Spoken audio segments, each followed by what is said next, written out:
Hi all, and welcome to the final day of our Cell Press and Beijing Municipal Science and Technology Commission Conference on Pathways to Net Zero. I'm Kristina Vrouwenvelder, Scientific Editor at the Cell Press journal Chem, and I'm delighted to be hosting this panel discussing negative emission technologies. We'll discuss the need for negative emission technologies, sometimes shortened to NETs, for offsetting residual emissions alongside plans to decarbonize rapidly, as well as the technical, economic, societal, and ethical barriers to their implementation. During the next 2 hours, we will first hear from our keynote speaker, Professor Peta Ashworth. After her talk, we will proceed to a panel discussion with Professor Ashworth and our panelists, Professor Klaus Lackner of Arizona State University, Professor Jingli Fan of China University of Mining and Technology, and Professor Holly Buck of the University of Buffalo. During this panel discussion, there will be a chance for audience questions. So please submit them through the box in the chat before then, if there is anything you would like our panelists to answer. Without further ado, let me briefly introduce our keynote. Professor Ashworth is the director of the Andrew N. Liveris Academy for Innovation and Leadership and chair in Sustainable Energy Futures at the University of Queensland. She's a world-renowned expert in the fields of energy, communication, stakeholder engagement, and technology assessment. And for almost 2 decades, has been researching public attitudes towards climate and energy technologies, including wind, carbon capture and storage, solar photovoltaics, nuclear, geothermal, and more. Recently, she has been appointed the chair of a 7-member expert task force charged with fast-tracking the establishment of a sustainable hydrogen supply chain in Queensland. So she has experience across a wide range of the themes we've been exploring during this conference.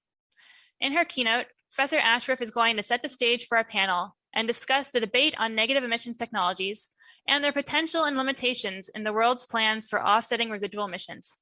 Thank you, Peta, and I'll hand it over to you now. Okay, thank you, Kristina. And I am just going to share my screen. And can you see that? Yep. Perfect. Okay. Can I first of all say thank you, Cell Press, and for BMSTC for inviting me to do this, which is really fabulous. And I guess it just sort of reminds us of the digital world now post-COVID. It has been a very busy few weeks for me, and I think I've talked on society's changing face of coal, green hydrogen, and now negative emission technologies. And I think, I'd like to say there's not one answer here. So I feel very privileged to be here to be able to share this with you. But before I start, in Australia, as is tradition, I would like to first of all acknowledge the traditional owners and their custodianships of the lands of which we meet. And I'm sure there's many traditional owners around the world zooming in here. In Queensland, it's the Jagera and the Turrbal people, or where the university is situated. And I'd like to pay respects to their ancestors and their descendants who continue cultural and spiritual connections to country and recognise their valuable contributions to Australian and global society. So I just would start off really just to, situate yourself in who is Peta Ashworth and what is my research. So I come from a sociological perspective and have worked for many years looking at, trying to understand public's attitudes to the transition. And that's everything from social license to operate. The bottom down the left is from some colleagues in the Netherlands when the Barendrecht project for carbon capture and storage didn't go ahead and the issues that it raised, but also to keep in mind Indigenous communities and also the broader energy poverty and how do we fast track people through. And in my presentation, I did just want to acknowledge a few key collaborators along with research participants, but Yan Sun, Professor Jan Sun, who's at the Chinese Academy of Science, there's some work I'll draw on there. Also Nick Pigeon from Cardiff University, he leads a research team there that does a lot of work on carbon dioxide reduction. And also I'm going to a special call out to Kai Zhang, who's a PhD student of mine, as I'm going to draw on some of his thesis around China. So just wanted to flag that. And also I just thought I'd share, it's been a bit chaotic here in Queensland because we had massive floods. I'm sure you've seen that. And I think, in its own right, these severe weather impacts that we're seeing in some parts, just in the last few days, some towns had over 400 millimetres of rain in one day and night, and they've actually been flooded for a second time in the space of 3 weeks. And so I do think the urgency that we're seeing as these more severe weather impacts start is really critical to underpinning this. And I going to start, if you were there, I'd ask you to put up your hand, but how many of you know the good old kangaroo? And this arcs back to an idea that, years ago when I was working at CSIRO, one of our adaptation researchers talked about the idea of, with kangaroos, as the climate's changing and they're sort of getting less access to the normal grass plains, do they move higher up the mountain and start to feast on the flora and fauna of the higher Arctic mountains? And I guess that's the sort of question I think when we think about these trade-offs, what's the right or wrong in thinking of this? But whatever it might be, and sometimes we can't control it, there are both positive and negative consequences. And I guess that's the underpinning to think about that. And I'd just like to draw this work as I was doing my research to think about this around the moral hazard of thinking about carbon dioxide removal technologies, negative emission technologies. So there's this question about that if people consider CDR will help climate change, does it mean that they will less likely support the efforts to reduce carbon emissions early? But on the other hand, the need for CDR may increase the perceived severity of climate change and thus increase support. So there's this real conundrum when we think about as we move towards technologies. And I guess that's what I'm hoping my presentation will do for you today, is to think about the trade-offs, think about where we're at and what role might they play. And also what is the role for research and development in this, at what point? Because obviously carbon capture, utilization and storage is one that's had quite some time invested in it. This goes back to the IPCC 1.5 degrees, and I'm sure all of you are familiar with it, and I'm sure over the last couple of days you would have seen a lot of different projections about how we sort of achieve that negative emissions. But I think what's pretty clear is that there is going to be a role for nets, whether it's bioenergy with carbon capture and storage or other carbon dioxide removal, and I'll go through some of those. The amount that we're going to have to draw on these CDR type technologies or nets technologies will be dependent on how well we are at mitigating in these earlier years. And I think at the moment, looking at what the predictions are, we're still a long way to go, which tends to say these technologies are going to be necessary. So this also in that IPCC report, they talked about the use, the size that we're going to need. So the order of 100 or 1,000 gigatons of CO2 over the 21st century. And so this idea of sort of compensating for residual emissions is part of what we're thinking about, I suppose, in where they have a role to play. And specifically in that 1.5, it was drawing a lot on the BECCS, which I'll talk a little bit about going forward.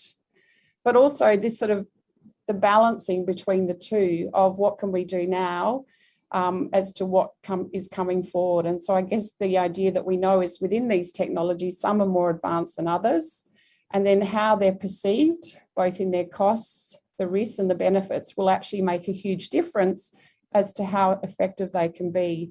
And I know the International Energy Agency in their sustainable development scenarios more recently coming out of COVID sort of showed that even with all of the pledges, that grey area suggests there's a real gap that we need to think about.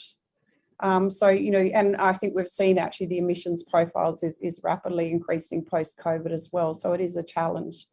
I am just going to share with you now just a short little excerpt at the beginning of Antonio Guterres's United Nations talk a few days ago now, because I think to me, just even the opening address, waiting for a couple of minutes, highlights the urgent need of what we're facing and perhaps reinforces why these net emission technologies are so important. So hopefully, and Kristina, tell me if the technology doesn't work, but it should. Let me just see. Let me begin by thanking Zeni Minton Beddoes and The Economist for hosting this Sustainability Summit. You have kindly invited me to speak on the topic of keeping 1.5 alive. Well, there is no kind way to put it. The 1.5 degree goal is on life support, it is in intensive care. And we must tell it like it is. The world emerged from Glasgow with a certain naive optimism. Yes, we saw some progress at COP26, commitments to end deforestation, to reduce methane emissions, to encourage international financial institutions to consider climate vulnerabilities in their support, including special drawing rights, to finally close the Paris rule book with agreement on carbon markets and transparency, to mobilize private finance through the Glasgow Financial Alliance for Net Zero, even if, let's face it, some companies continue to take decisions that favor fossil fuels. But the main problem was not solved. It was not even properly addressed. And that main problem is the enormous emissions gap. The science is clear, so is the math. Keeping 1.5 alive requires a 45% reduction in global emissions by 2030 and carbon neutrality by mid-century. That problem was not solved in Glasgow. In fact, the problem is getting worse. According to present national commitments, global emissions are set to increase by almost 14% in the 2020s. Last year alone, global energy-related CO2 emissions grew by 6% to their highest levels in history. Coal emissions have surged to record highs. We are sleepwalking to climate catastrophe. So I might just stop it there. But I think it highlights to me the urgency and the severity that is being discussed around the world. And I think this is where the idea of balancing what can we do with mitigation, the forecasts are we are well behind what we need to do if we're going to achieve 1.5. And hence why nets, I suppose, is important. I thought I'd actually start with carbon dioxide capture, storage or utilization and storage, as China well knows about it. It's very interesting because as you start to do this research, in some areas of the research, they almost consider CCUS as only a mitigation and not necessarily a CDR. But of course, it's such a critical part of the carbon dioxide removal technologies that I wanted to focus on it. And I think because it's a very important technology in China. And as I said, I'd like to acknowledge Kai Zhang, my PhD student, who's nearly fit. He's submitted and going through the review, but his was the evolving landscape of CCUS in China, the impact of policy, academic and media interactions. And I hope that he's watching because I think he's done a great job on this PhD. But all of you will be familiar, I'm sure, but you never want to assume that everybody knows what CCUS is. I've actually been working in public acceptance and looking at policy and so forth for probably almost the 2 decades that I've been working in energy. It was because of CCS that I started getting involved in energy. But you can see here that sort of the options that it goes, obviously producing and capturing CO2 from both power generation and industrial plants, and then actually either recycling it for utilization or compressing it away to storage. But within each of those component parts, there are challenges. But I think, if we talk to the Global Carbon Capture and Storage Institute in Australia, and it operates around the world, there are projects that are happening now where they are successfully capturing and storing CO2. But with all of this also is actually having adequate storage is really important. And one of the things that Kai did in his research was to look at the development of CCS and the actual when did carbon capture, utilization and storage come into being. And what he actually found was that actually China was probably one of the countries that really fast-tracked and moved the utilization, that idea of what else can we do with the U side, the utilization of CCS. So in this, he's Kai mapped how it was sort of moving between these different institutions and when they started first using the term CCUS. And you can see that the green sort of moves into the red as to where utilization became important. And what Kai's research found also was the importance of the 5-year planning that China uses. And so this role of policy in actually helping to move technologies forward. So he sort of mapped out a bit of a plot of where things started. And, way back, the first storage project that was experimented was on enhanced coal bed methane in China back in, the 2002, around that time. And then there was quite a lot of work that was done around demonstration projects, and he's mapped and he's published quite a lot of this research in journal articles, so they're freely available. But you can see what happens within each of the 5-year plans as it moves forward. There's actually more going on around sort of raising awareness of CCUS, what do the studies look like into safety and so forth, right through now to quite an extensive, as probably many people in the audience are aware, of these action plans and so forth that is in place. and the different parts. So across the thing, the orange represents projects, the green is sort of an unspecialized policy, the red is where specialized rules are introduced, and the sort of 5-year plans of laws that come into being. And a little bit more detail, I suppose, starts to sort of map that out as well. You know, obviously we know that China was a large emitter of greenhouse gas emissions. And so therefore then through 2006 really started to concentrate on this emissions reduction. 2009 was the first time they wrote a specific notice on CCUS. And then since 2010, there's been a number of policies making reference to it, right up until the 13th 5-year plan, which is looking at the regulations around long distance pipelines and the need for those, and also the role of shale gas going forward. I also looked at sort of what's happening, so what's missing. So I guess this idea of, you know, what are the laws and how does it actually, so we have a central policy, but then how does it move down into the provincial and what's needed and where are we seeing different movements and so forth. And again, this is just another way of sort of showing where it's happening and what's happening for CCUS in China.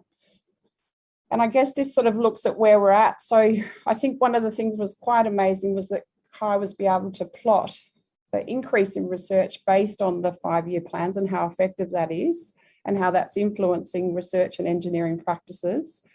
But I guess there's still challenges as we see. So some of the shortcomings were the enforceable legal framework.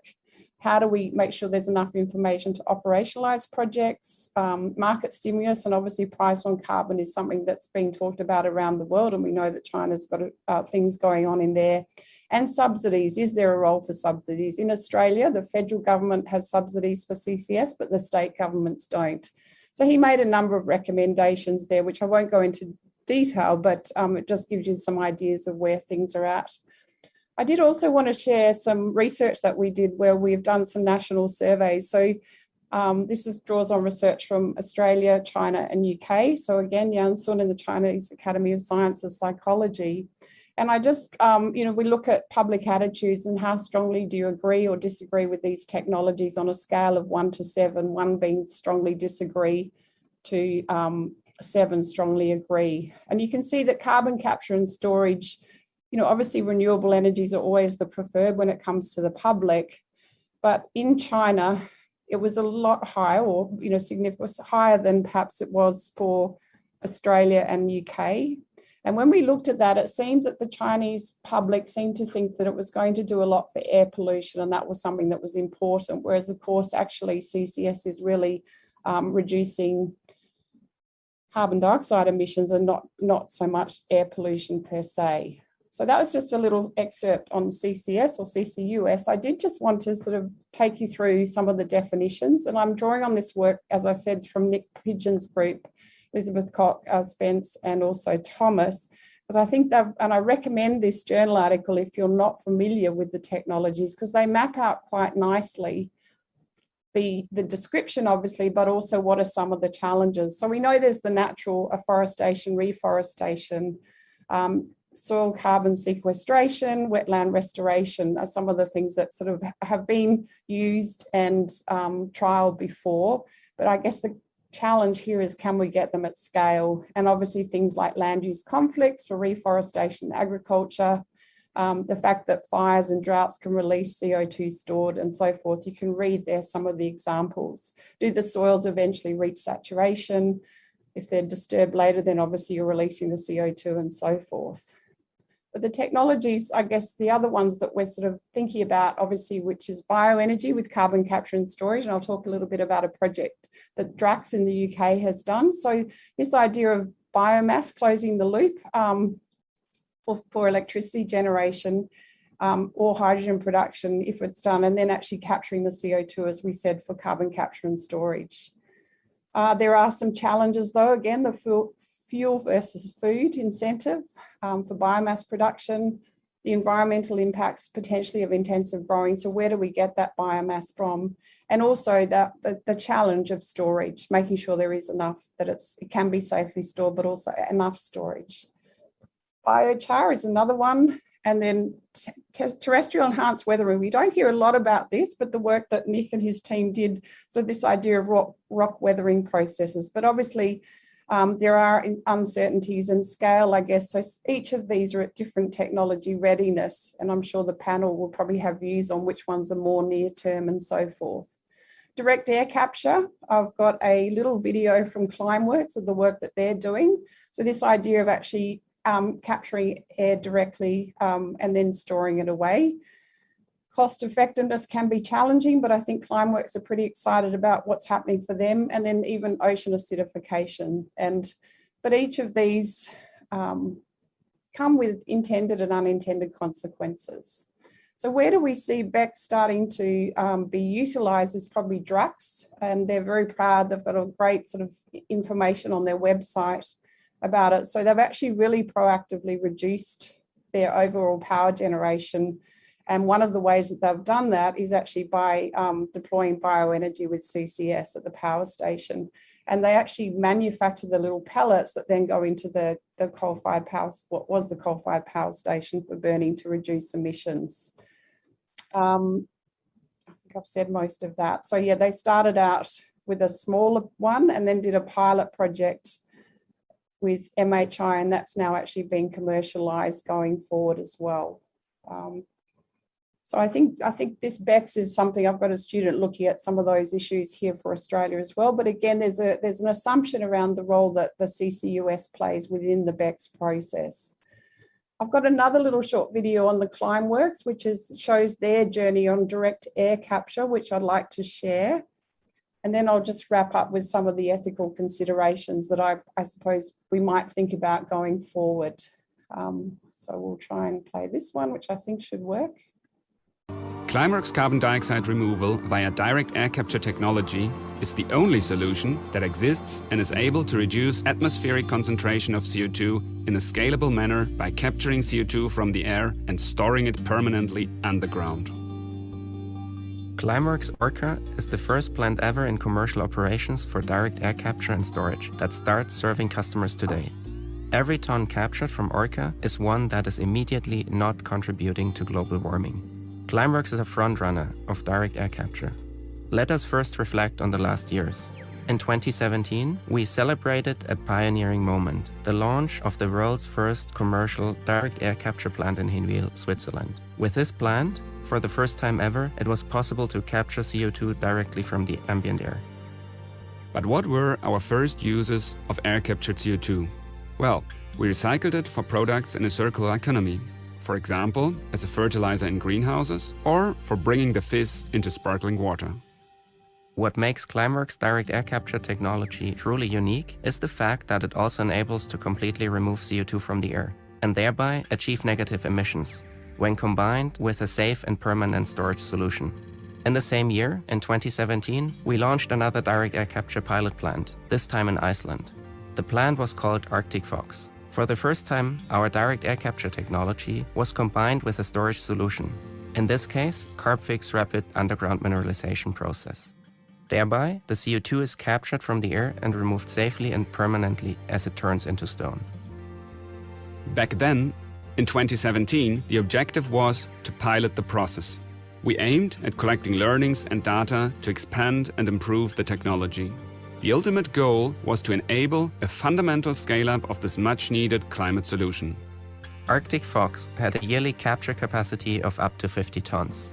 Since the moment we launched it, we have been working hard to improve and optimize this technology to bring our vision of large-scale direct air capture and storage into reality. Climeworks. Okay. So I thought that's interesting to see for some of you. I'm not sure if you've come across the direct air capture, but actually seeing it being utilised in that way. But I guess if you think about the scale, and I guess this stresses the importance of research and development in these early TRLs.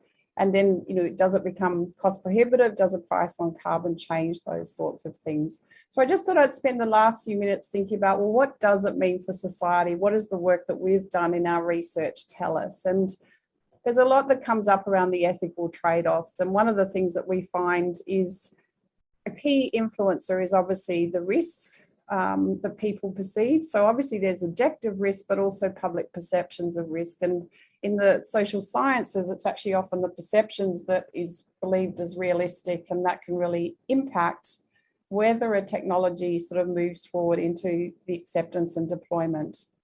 And I guess what people do is assess those trade-offs between risk and tangible benefits. And I think that's what we're seeing happening even at the scientific level now, with experts that are very keen on their technologies. And we often see this vested interest of this technology is a little bit better than this one and so forth, but actually being able to bring the evidence to bear as to which technology might be helpful.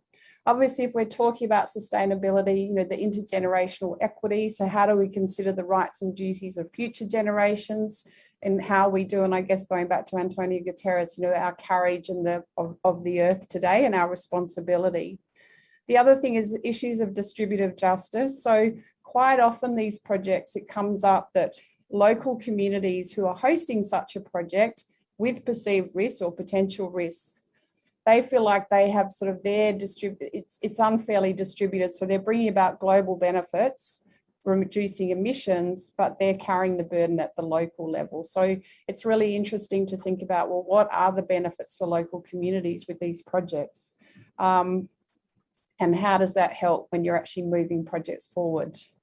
And then also procedural justice considerations. So the early work we did in carbon capture and storage, there was a group of 7 regional geosequestration projects across the US, and Judith Bradbury led that work, Sarah Wade, Tyler Ray Peters, and a whole group of people in different parts of the US. Some of you will be familiar. But one of the things that they found across each of those regions, right across the US, was this idea of procedural justice. So questions like, you know, what has the process been like to engage with us? Is there someone I can call if something goes wrong? What is the reputation of the company? And, you know, how will we be treated in this process? Can we have a say in what happens? And I think that that's one of the things that we learn across all of these technologies, is how to involve those different communities. And when we think about that, sort of taking a little bit forward, the social justice issues, what are the distribution of costs and benefits over space and time? Other things to think about is who's pushing the project, so the relative power and influence of beneficiaries and others. And, you know, what we need to think about this from the carbon dioxide reduction, all these net, is, you know, how do we ensure the public interests are included in this, and thinking about what's happening with climate. And I shared this with the panelists earlier.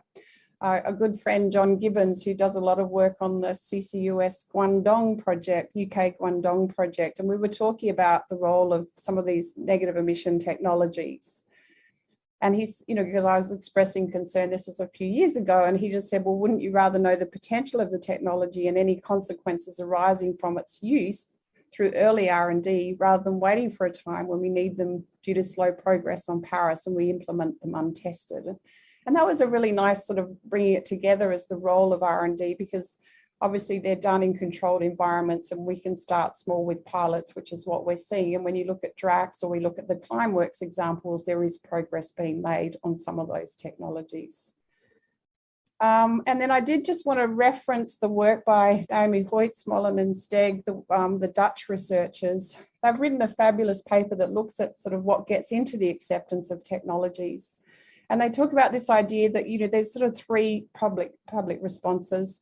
You either actively support and promote the technology, or you tolerate it in favour of it but don't take action. And I would say the majority of publics that I've engaged with, that we see across the world, would quite often tolerate a technology. They probably don't think about it too much. There's a level of expectation. It's the role of governments, it's the role of industry to get that, if we're thinking about power, or provision of power, electricity. But obviously there are those who oppose, you know, through protests, blockades, court appeals, depending which country and how that moves forward. And so I think it's really mindful to keep thinking about these 3. What is it that we're actually aiming for with nets, and how do we sort of create the value proposition with those trade-offs? How do you involve the public in some of these? Is a bit like Kai showed with his CCUS project. And then I guess just closing, I think we're going to talk a little bit more about the SDGs. But when I talk to my Master of Sustainable Energy students and scholars, we talk a lot about the interrelatedness of these 17 goals. And working on affordable and clean energy. Obviously, it can bring about quality education. It can improve gender equality, obviously help to build with climate action. So although there are these 17 specific SDGs, we can't really look at them in isolation because this sort of urgent need to decarbonise is complex. We're part of a large system, a global system when it comes to decarbonisation. And I think we're going to need every little component that we can if we're going to avoid some of that catastrophic references that Antonio Guterres made in his. And with that, I'm going to say thank you and hand back. Thank you very much. I'll stop sharing. Thank you so much, Peta. That was a really, I think, the perfect introduction to the issues we're going to be discussing surrounding negative emissions technologies. And particularly, I think highlighting that whatever their role ends up being, we need to make sure that we understand the technology and implementation considerations as much as possible before we move forward. So I think that was really interesting. Now that you've set us up with some background on their role in emissions mitigation and some of the themes regarding their challenges, I think we're all ready to move into the panel discussion. I see that Holly and Klaus and Jingli have turned their videos on, so that's great. So the first thing I want to do is, before we move on into some of the questions that we're going to discuss, would you each take a few minutes to introduce yourselves and give an overview of your background and research interests, and maybe some of the considerations that you'd like to see come up during our discussion today. And Peta, I know I already introduced you, but maybe you could just start us off in your own words. Sure, I'm happy to give a very brief, but you'll be sick of me. Much better to hear from the other panelists. So my role now as chair of the Hydrogen Task Force for Queensland Government, and I was on the National Hydrogen Strategy. And that's a really interesting to see how do we move, because obviously Australia is very reliant on our export of fossil fuels, but that creates a tension when we're trying to decarbonise. And if you watch that Antonio Guterres 12-minute video, a little bit later, he refers to Australia as being dogs because of our slow process on fossil fuels, which is a little bit confronting when you live as an Australian trying to work in sustainability. But one of the things that I'm seeing is this trade-off between a push for all electrification and the role that hydrogen might play as decarbonisation. Carbon capture, utilisation and storage, I think we are seeing challenges around availability of storage here in Australia, but it is very much supported when they're thinking about blue hydrogen and the role that it can play. But I might just stop there. Thanks. Yeah, and I think that's something that we'll definitely want to discuss today is, the availability of storage and how that, the implications of different forms of negative emission technologies and what that means per country and for policy. But that's great. Yeah, Jingli, would you like to go next?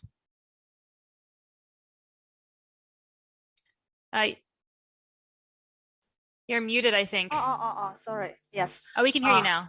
Okay. Thank you. Good morning and good afternoon, good evening, everybody, ladies and gentlemen. I'm Jingli Fan from China University of Mining and Technology, Beijing, short for CUMTB. And many thanks for Kristina's invitation and the Cell Press invitation.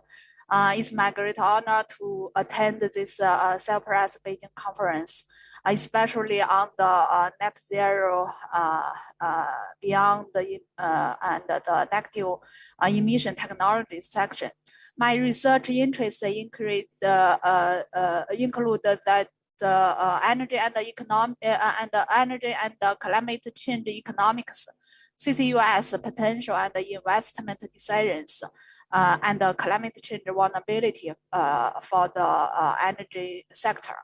Over the past years, my team had made efforts and done some research on the CCUS and emission reduction technology related topics, especially in the decarbonization pathway in China. We constructed a high resolution database of China's CO2 geological sequestration potential and developed the CCUS source sink matching models. The database and the models have been applied to evaluate the emission reduction potential and the investment decisions of CCUS in different industries, including the coal-fired power plants, cement industry, and the steel industry in China. We also focus on exploring the optimal pathways of different climate mitigation technologies based on some economic models like computable general equilibrium models to achieve the China's carbon neutrality target by 2060, with particular attention to the integrated performance of negative emissions technologies such as BMSTC-Cell. In addition, I also acted as authors or editors in some national CCUS related assessment report for China. For example, as early as in 2014, under the organization of Ministry of Science and Technology of China, we first compiled the CO2 utilization technology assessment report in China. And in 2019, we published the report of CCUS roadmap till 2050 in China, also hosted by the MOST. In 2020, China begins to write the fourth assessment report of climate change, and we undertook the CCUS chapter.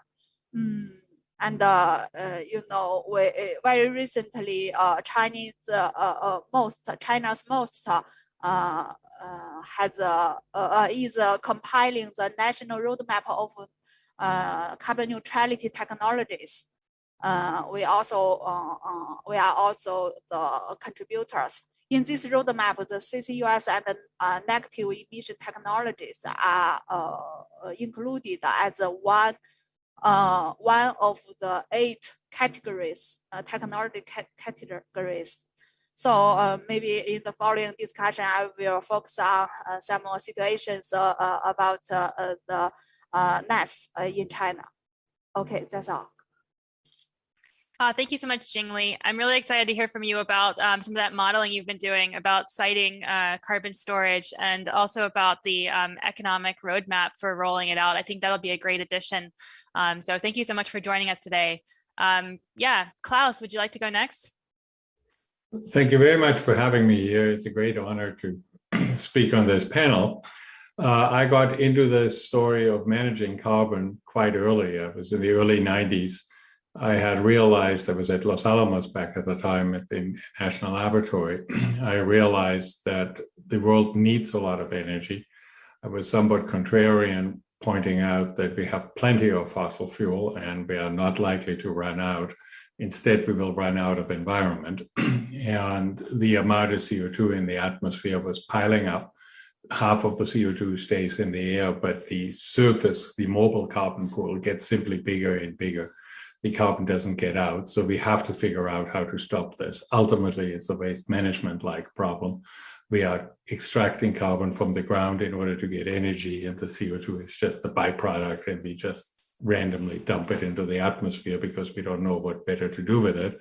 And I realized back then we needed to stop this. So my first effort was into developing mineral sequestration technologies, which then later made it into the IPCC report. And CarbFix, which was brought up, is actually sort of an offshoot of that. This is a mineral sequestration technology. And when I was at Columbia, we were actually involved in getting that started. But by the time I left Los Alamos, I had gotten into the question, what do we do with all the emissions which simply cannot be handled by point source capture? Think of airplanes. Think of the last 10% of a power plant, and think of the stuff we already put out and can't get back. So this way I was in that time. In the last 7-8 years, I've now been at Arizona State University and founded the Center for Negative Carbon Emissions. And here our observation, which is now, it's a change in the system. We are now definitely on an overshoot trajectory. We are putting out more carbon. We will overrun the 1.5 limit, and we will have to come back And my prediction is sometime this century, we will figure out that we will have to get 100 parts per million back out of the system, because if we don't do that, the climate is just intolerable. So the question is, how do you do that? What can you do to make it happen? And this is where negative emissions technology come in. I'm personally then very much involved in direct air capture as one of those players in this game, just like Climeworks. We are looking at extracting CO2 from the atmosphere in order to do one of two things with it. Either we dispose of it permanently and safely, that is the approach at CarbFix, or we find a good use for it. Now, if you look at current commercial use for CO2, it's like in the % range of what we actually emit. So if we want to get serious, the really big use is making synthetic fuels. So I'm actually involved in helping a company that wants to do capture from the CO2 for either fuels or storage, and another company which is actually very much focused on doing nothing else but making synthetic fuels out of it. So you close the carbon cycle that way. I think this is also extremely powerful, because it offers the option for renewable energy to literally take over 100%. That last 20%, which is very, very hard to decarbonize, can be done that way. The other thing why I think these negative emission technologies, particularly the technology options, which include direct air capture, but could also be extraction of CO2 from the ocean water, which personally I think is harder, but it has advocates too. But all of these together, they can scale, whereas bioenergy ultimately is limited. If you simply look at how much sunshine you need to grow enough biomass to compensate for 40 gigatons a year, which we are currently putting out, you would have to double the agricultural, more than double the agricultural land on the planet, or find some equivalent space in the ocean. So in the end, we need to clean up, and if you can use CO2 from the air, you can close the carbon cycle and store the energy which you need to store for a long time that way. So I do think this is important. I think direct air capture is an enabling technology. As you heard, it is way too expensive. But it does scale. If you want to have it large, there is no limit how large you can. Well, there of course is a limit, but there's no practical limit how far you could go if you can afford it. I'm an optimist on that. We wrote recently a paper where we pointed out DAC is roughly 10 times too expensive if you take Climeworks, which is really pioneering the commercial version of this right now, but they are in the $500-600 range. And $50 to $60 would actually be quite adequate. And that would mean you have to get 10 times cheaper. If you do this in a mass production way, people have a rough rule of thumb that every doubling is 20% cost reduction. In other words, if you grow 1,000-fold from kilotons a year to megatons a year, which is still commercial CO2, this is not yet solving the climate problem. You should have come down a factor 10. Now, it may turn out you don't. If that's the case, you'd rather like to know that, and you can know that when it is still very, very small. If you look at photovoltaics and wind, they had to come down 100-fold, which means they had to grow 2 factors of 1,000, and they had to grow 1,000,000-fold from kilowatts to gigawatts. So in some ways, direct air capture is at a better starting point, and that's why I'm excited about it.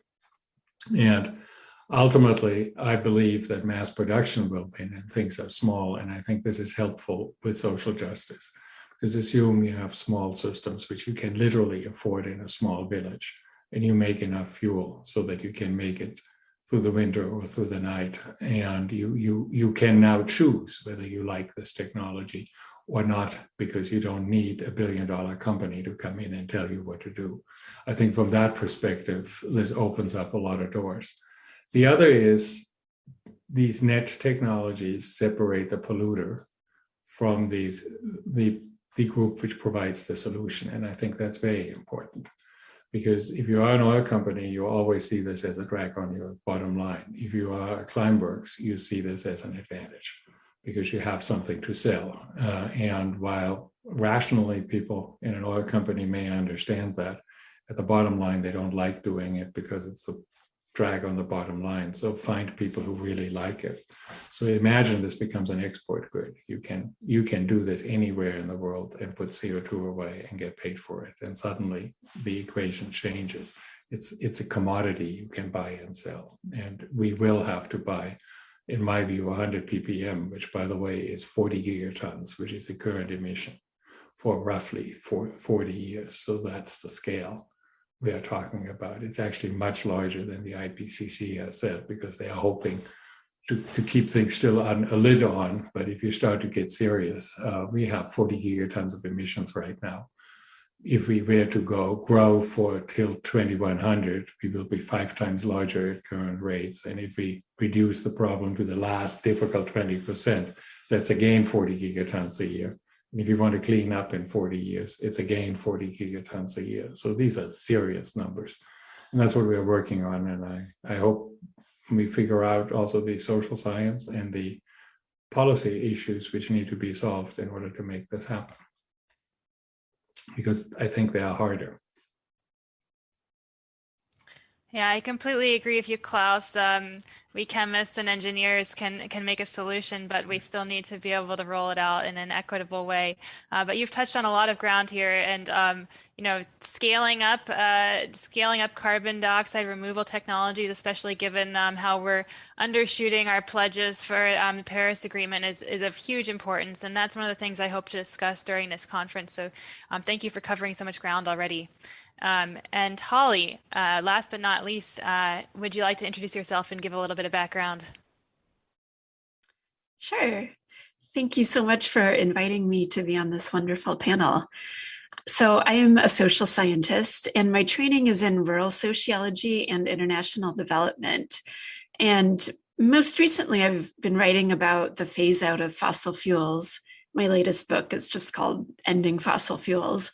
But, you know, I've also been working on carbon removal, the social dimensions of it. Recently, here in the US, the National Academies did a report on ocean carbon removal, a research strategy for that. So I joined the committee in writing that report, also contributing to the upcoming Working Group 3 from the IPCC has some discussion of carbon removal governance in it. So I'm interested in questions like, how can carbon removal technologies benefit rural communities? What do people on the ground think about these approaches? What's the role of carbon removal in a just transition? Is it possible or desirable for fossil fuel companies to transition to being carbon management companies? And with regards to this topic, most recently I've been thinking about residual emissions, because understanding and projecting the scale of residual emissions is really critical for understanding the sort of carbon removal infrastructure we might need, in conjunction with all of the cleanup of legacy carbon pollution that Dr. Lackner was just speaking about. And residual emissions are really not well defined in countries' long-term strategies. There's 26 countries that have quantified projections of residual emissions in the long-term strategies submitted under the to the UNFCCC, but there's no consistent definition of what those residual emissions are conceptually or where they come from. I mean, they're defined as being hard to abate, unlikely to be eliminated, unavoidable according to the current state of knowledge, and so on. And most countries which are estimating residual emissions have a relatively high level, on average about 19% of current emissions. So if you look at what's in the country strategies, you can project a need for double-digit gigaton removals needed at mid-century, which is, you know, on one hand, it's in line with a lot of the scenarios modeled by the IPCC in the special report on 1.5 degrees. But I also think it's a problem because this large carbon removal infrastructure may not be feasible or sustainable in terms of land, energy, water, and so on. I am sympathetic to this kind of terraforming vision where we could figure out to manage 40 gigatons of carbon, but I just don't think the research is there yet to tell us, you know, when we press up against these sustainability planetary boundaries type things with it. And so, I think we need to figure out how to get residual emissions as low as possible. And also to save carbon removal capacity to compensate for activities that are truly hard to abate. There's currently no mechanism for doing so. Anybody can buy a removal on the voluntary market. Any company can, procure a removal right now. But there's a risk that multinational companies might go and claim removal capacity in less developed countries, leaving those countries less able to meet their climate goals. And so there's a lot of governance gaps we have. I think 5 in particular I'll mention before I wrap up. I think developed countries need to commit to net negative sooner than they have, because if we need a global net zero CO2 in 2050 or a net zero greenhouse gas emissions in 2067, then the developed countries have to commit to that sooner. Second, we need technical and financial assistance for less developed countries to both decarbonize and remove carbon. Commitments haven't been adequately delivered on. Third, we need some credible mechanisms for exchanging emissions and removals that ensure that only hard to abate emissions are being compensated. I also think we need limits on the amounts of residual emissions, or at least clear norms around that. And finally, we need a frank discussion of whether net zero is a permanent state or a temporary stopgap on the way to some other destination, whether that's a removal society or true zero by end of century or phase out of fossil fuels. Because if net zero is in an ongoing state and we have all these ongoing residual emissions, then we're not using our carbon removal capacity to deal with the overshoot and the legacy emissions. So I hope that all of these things can rise up to prominence in discussions of carbon removal and decarbonization pathways broadly. And I look forward to discussing some of them today. Yeah, I hope so as well. I mean, these are some really interesting questions. And obviously, speaking to Klaus's point and to your point too, Holly, obviously we need to decarbonize as rapidly as possible, and that will avert a lot of harm. But there's also this bigger question of how we decarbonize, and will it be in a sustainable way? And I hope we get to touch on that a bit today in our discussion. Yeah, I want to go ahead and get started with the questions after hearing from you all. So I think to start off, maybe just a very general thing that we can discuss is there are a lot of flavors of negative emissions technologies, as we've already been touching on a bit in Peta's keynote and in this conversation. There's a lot of flavors of these as ways to remove atmospheric carbon, ranging from mineralization to direct air capture, bioenergy of carbon capture and storage, land ocean management, and they all have a lot of considerations with technical potential, scale up, equity. And I just want to speak very basically to hear from each of you, which, if any of these, you see as most promising and why.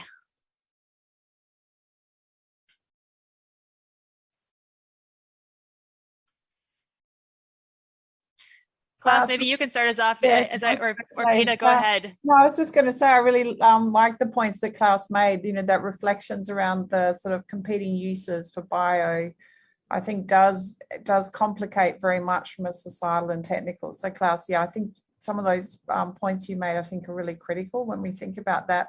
And I also like, Holly, the residual emissions, building on that, and the zero and true zero. I haven't actually sort of considered that. So it really is interesting to think about the role of technology. So I'm going to hand over, but I think that point, Klaus, you made is very important.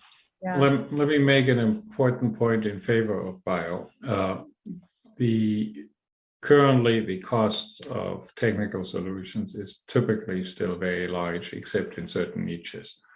So as a consequence, we can get started with biological approaches. We just have to be clear that if you start talking gigatons, the impact is very large, and we need to figure out how to transition to technologies which can scale higher. I think biological are limited. I am personally concerned about acidifying the ocean. I can handle the idea that you add alkalinity to the ocean, which is itself a technical challenge, but that way at least you don't change the ocean pH. But again, you get very large diffuse impacts. Direct air capture is not a net zero technology by itself. It's a means of collecting the CO2. So ultimately, it stands and falls with what happens to the CO2 afterwards.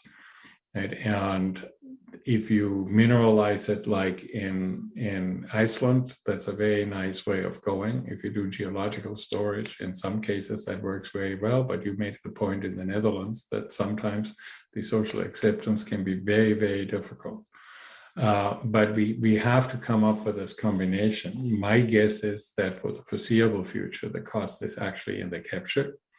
On the other hand, if we have gigatons, tens of gigatons of negative emissions of removal, because we have to get back down in the CO2 in the atmosphere, I think the price of storage will not come down. Just like oil got expensive when China grew suddenly in the 2000s, 2008 timeframe, and oil prices jumped from $11 in 1998 to $140 in 2008.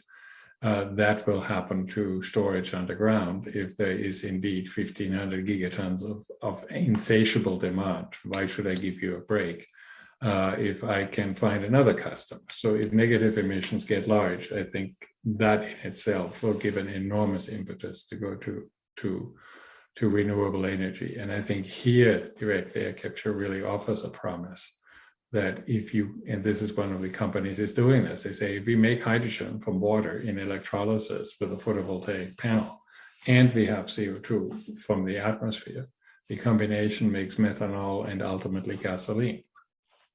And if you wish, jet fuel and diesel. So you can actually satisfy that last 20%, that hard to deal with stuff, by completely eliminating fossil carbon in favor of carbon that comes out of the atmosphere, and the price you have to pay that you have to have the energy to rip the oxygen back out and have your carbon back, right? We know how to do that. That's a cost question, and we have to be willing to pay for it. As an aside, we do this with aluminum all the time and with iron, because we get it as an oxide and we don't find it in metal form. So we are willing to pay that price. With carbon, we have to learn that too. And I think the big transition, which is starting right now, is that renewable energy, particularly solar, has become so cheap that it's actually cheaper than natural gas, the energy in natural gas in the US today. Its problem is the intermittency. So you need electrolyzers which can run, have a capital cost low enough that they only run when the sun is shining and get away with that. And then you could, in principle, have competitive fuel prices coming from synthetic fuels made from CO2 and renewable energy, in which case you actually have no residual emissions. But the other thing I would like to point out, as we make this transition, it's absolutely critical that we come to an agreement. What does it mean to permanently store? Because it's very easy to undersell that. And if people tell you it's 100 years, it's plain wrong. It will take nature tens of thousands of years to get that CO2 back out of the system. So if we talk about permanency, we have to talk on that time scale. That doesn't mean that every storage has to be that permanent, but there has to be a liability at the end of the storage time that if I'm now an emitter if I lose it. So we got to figure out how to do that right. And there are also subtle things. If you had asked me 20 years ago, I would have said biomass, well, that's carbon neutral. If I burn it in a power plant in England, that's as good as having renewable energy. But if you think we are coming back this century, then cutting a tree down, which takes 50 years to regrow, or on a crop cycle, 20 years to regrow, basically took a carbon loan of 20 years or 50 years, depending on what that time constant is. So you actually emitted, and you emitted right into the time window where we have no solution. Because if you believe that by 2100 we are back down, then you contributed to that peak in the middle. So you actually have to start paying attention to that, whether your crop is a 1-year crop in cycles or whether it's a 50-year crop because it's trees growing somewhere, and you cut them down and you say, not to worry, in 50 years, this is all back. once before you thought we come back down, before you thought we lived in an overshoot, it didn't really matter because it was good because in the long run that carbon is taken care of. But it's not taken care of if you think about it as playing out over a 50 to 100 year time. And all of these things are policy issues. They are not technical issues.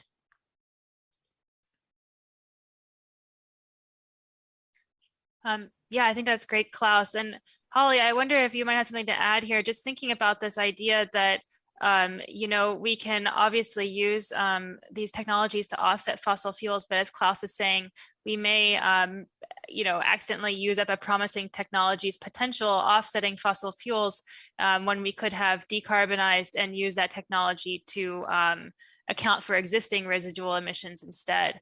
And I wonder if you have some thoughts about, like Klaus is saying, about how we can implement policies that are going to take into account these different factors or the different NETs and how to implement them, if that makes sense. Yeah, I mean, I think kind of the dominant thinking is that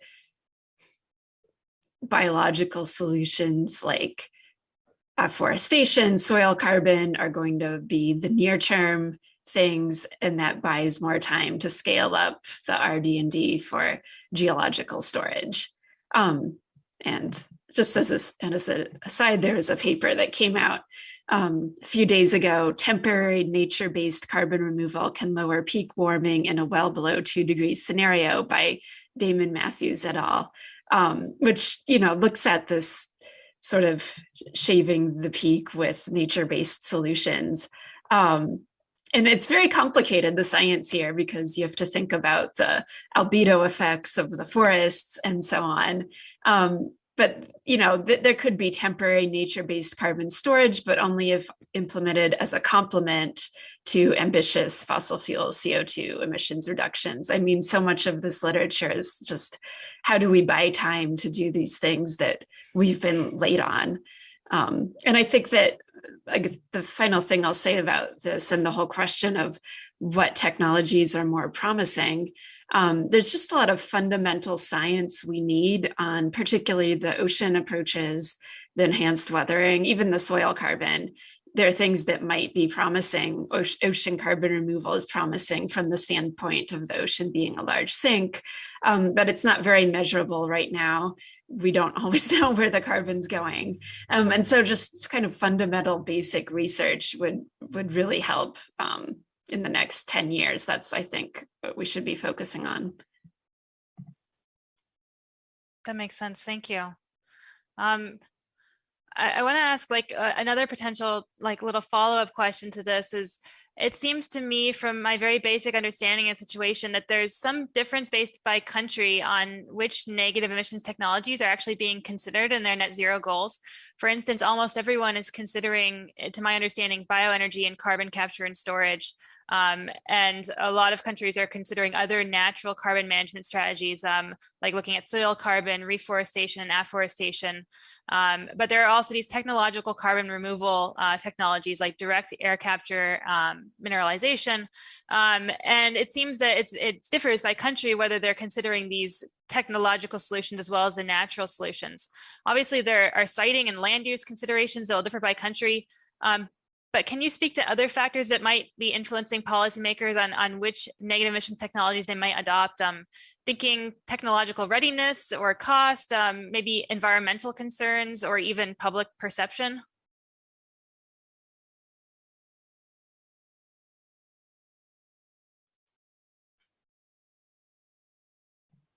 You saw in Germany that people refuse to put geological storage on land, right? So whereas Britain, being surrounded by water, didn't see that much of a problem. So there is geographical effects.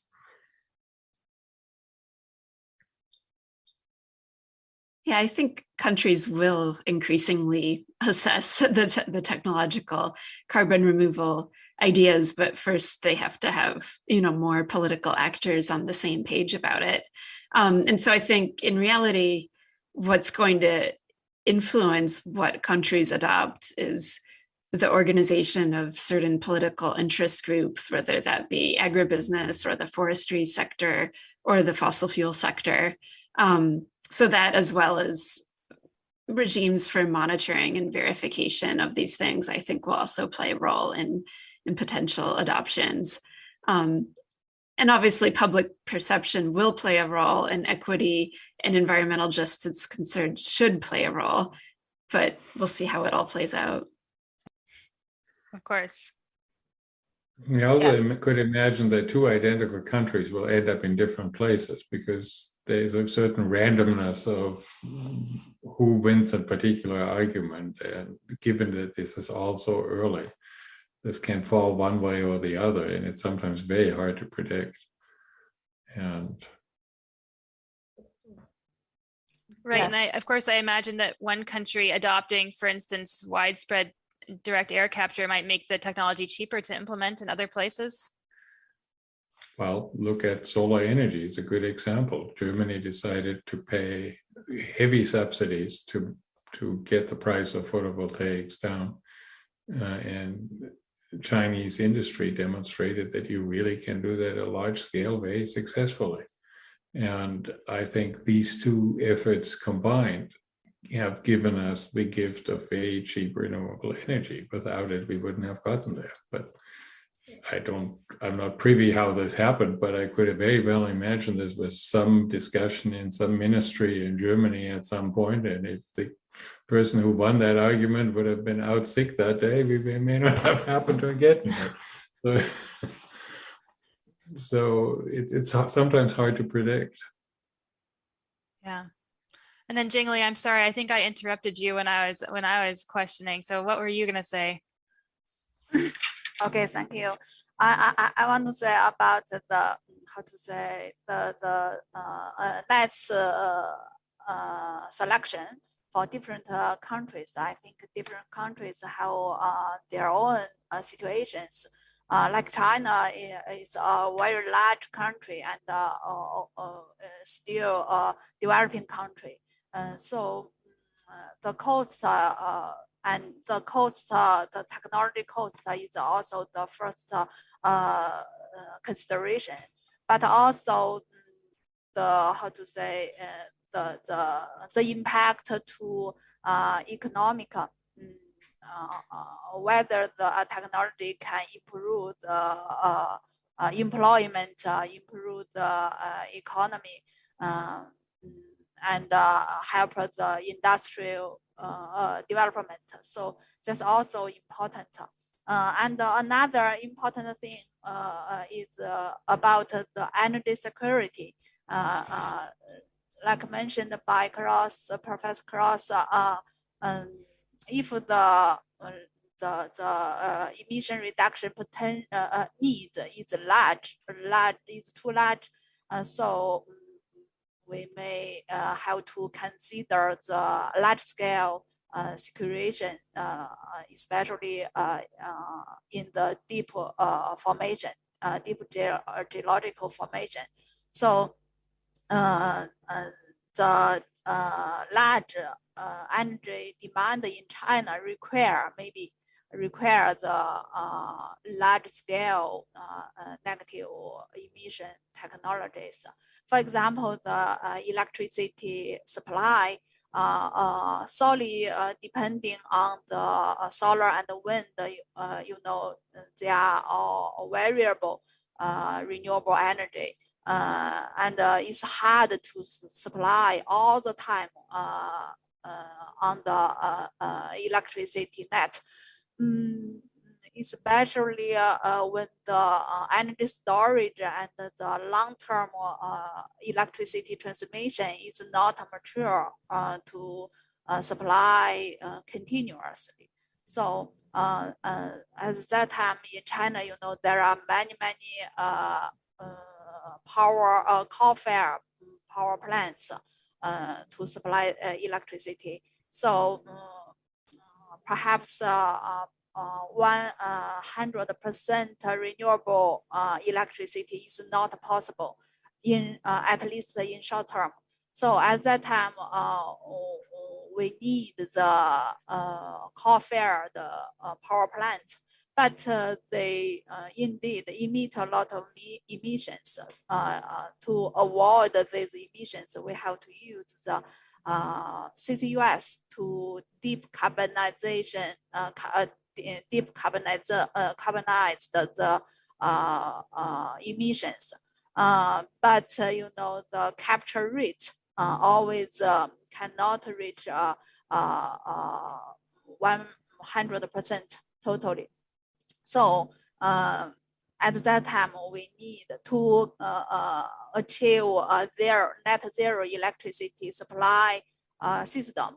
We have to use the negative emissions technologies such as BECCS and DACCS. So that technology, I think, can be a complement, but not replace the traditional, the renewable technologies for decarbonization for China.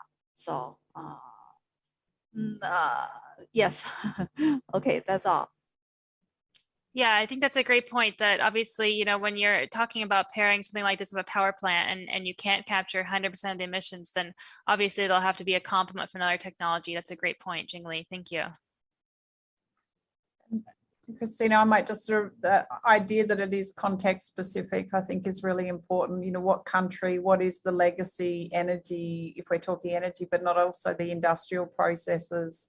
And as Klaus talked about, transport, and what does that do for plane movement? I think there's some real challenges there. But I think within Australia as well, one of the big driving forces is public perceptions, but then the role of industry and who's responsible. What is the R&D? And if I think about the work that was done early on carbon capture and storage, and the storage locations was very much around, if you're in Europe, are you a landlocked country or are you an island country? Those different options, obviously being co-located in Norway, the North Sea, those sorts of things all come into play around what technology might be considered, I suppose. But and the reference to solar and incentives and so forth, I think the whole idea of R&D and then sort of that pilot demonstration and where do governments want to regulate or put policies in place to try and accelerate some of those. And I guess that's the potential of the global collaborations that go on between researchers working on some of these to share the learnings where it's appropriate, which can only add value, I think. But it will be context specific, really. It's my thoughts. Let me make a point which is not directly related to negative emissions technologies, and that's where solar energy stands today. For the last 50 years, it was so expensive that the only place to put that electricity from the solar panel was into the grid. It is now so cheap that you could run it straight into an electrolyzer and you make hydrogen on the spot. And if you do that, then the carbon capture technologies can provide the carbon to make this into a liquid fuel. And now it turns out a pipeline is a much more efficient way of transporting energy over large distances than an electric power line. So you could take China as an example. The West is very sunny, dry, high up in the mountains. And if you were to take liquid fuels from there, which are made from CO2 and water and sunshine, all the way back to the East Coast, you could have power plants there which convert that energy into electricity. I see the same in the US. You could have in the winter in Boston electricity, which came from West Texas in the summer. And you stored it and shipped it as liquid fuel. But the change is that the electricity is now so cheap that you can afford playing this game, even so you lost 2/3 of the energy which you had originally in the wind. Yeah, and I think that's a great point. This is a reminder that none of this is in a vacuum, that it's all part of a wider strategy, and we can find this interconnectedness to make it all better. We hosted a sustainable hydrogen panel earlier this week, and we're talking about grid scale electrolyzers. So I think it's a great point, Klaus. But I also might add, as long as if you're moving them by molecules or whatever, the pipelines and where they go brings it back to the societal issues of this. And I remember the Net Zero America, when I looked at some of their maps that have been done, and I was like, you know, can you really imagine the Central West having that much wind? And they went, we didn't bother about the policy, the social implications of that. And as you started, you know, it's just, we cannot underestimate that scale. It's critical. On the other hand, liquids are so much better. I make the point in class occasionally that a single truck with 30 tons of gasoline on board coming down the highway once a day delivers 20 megawatt of power. I simply took the energy in the truck and divided by the number of seconds in the day. And if they come once an hour, you would have more power than you have in a typical big electric power line. If you run a pipeline, it goes orders of magnitudes larger. You can easily have 300 gigawatt. You could have hundreds of gigawatt power line in a pipeline. We don't do that because we don't ship gasoline over long distances because it's not necessary to put it in a pipeline. It's so dense. And so the fact that that electricity, that raw electricity, is so cheap, you really don't need to directly couple it to the user. And we have no compunction to take coal and say we lost 2/3 of the energy by converting it into electricity. Maybe we have to learn that we should not worry about losing 2/3 of the electricity from the photovoltaic panel before it shows up in your electric outlet, because it spent a year or half a year in a tank waiting for it to be needed. Interesting thought, Klaus. Again, the trade-offs, yes. Yeah, but it's a new thing, because until recently this electricity was just way too expensive, and we are just going through this transition right now. I think this brings up a lot of interesting questions regarding policy and governance and societal considerations. And I want to ask, you know, we talk a lot about implementation of technology from the top down, like what makes the most sense, what's most efficient.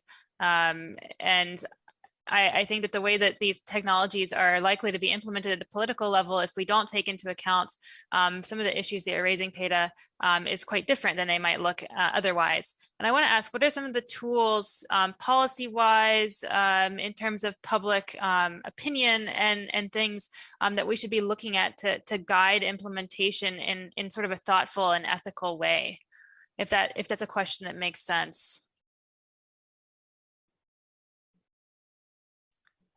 You're muted. I said, Holly, do you want to start?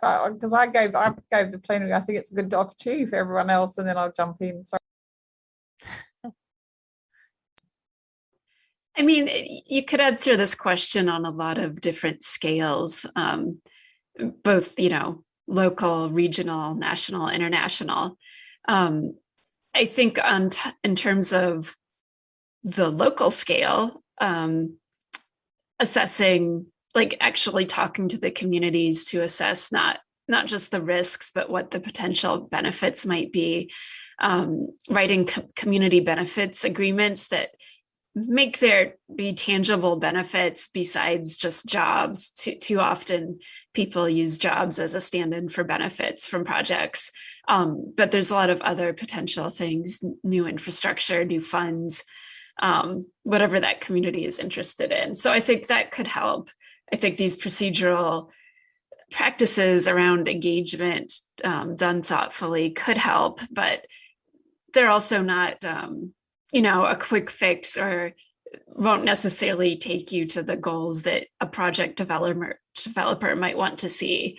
And then thinking about larger scales, I mean, all the project level considerations I think are the same as other types of energy projects or land use projects. But on a national level, I think the questions are, you know, who bears the costs? Is the monitoring sound? And some of the policies that I think would be necessary for the scale of this project would be to couple carbon removal scale up with fossil fuel phase out, to have programs where companies that produce emissions pay for the cleanup, and also to embrace a public model for carbon removal so that it's not just the private sector, but really thinking about public utilities, about community co-ops, different ways of organizing the activity and the benefits. I think we need a lot more creativity in this space. And I think, that stakeholders, who are they, and the idea of benefits is really important because there's such a range of them. And I just was, thinking as we were talking around the benefits, the US model of owning the land underneath the pore space, that changes the role of storage in a different way than it does for, say, here in Australia, where that doesn't happen. Below 3 inches is owned by the federal government, so there's no benefit for a farmer to have that story. So all of these different things, I think, play out. The other thing, I was on a call last night with some work with the UK government and some researchers there, and it often comes up, and Holly, you alluded to it in some ways, there's a lot of work that's being done on different technologies, and they're, across the energy space, whether it's looking at nuclear and radioactive waste or siting of pipelines or whichever it might be. And I think what often happens is that tacit knowledge that's been learned doesn't always come to the fore, and somehow why is it the government's doing it? And I think there is something in actually sort of making sure that we remember that. I guess it's the role of the translation of the sciences in some ways, but I think we see it a lot, that it's like you look at a project and go, well, haven't we sort of talked about how people weigh off those risks and benefits and how they trade off, and making sure there's more than just jobs. But it seems to get forgotten somewhere along the line, and we try to reinvent the wheel. And I guess that's an exciting thing for projects, if we can think about that in a different way and how we work together and share the learnings, especially because in this day and age, we're all so connected.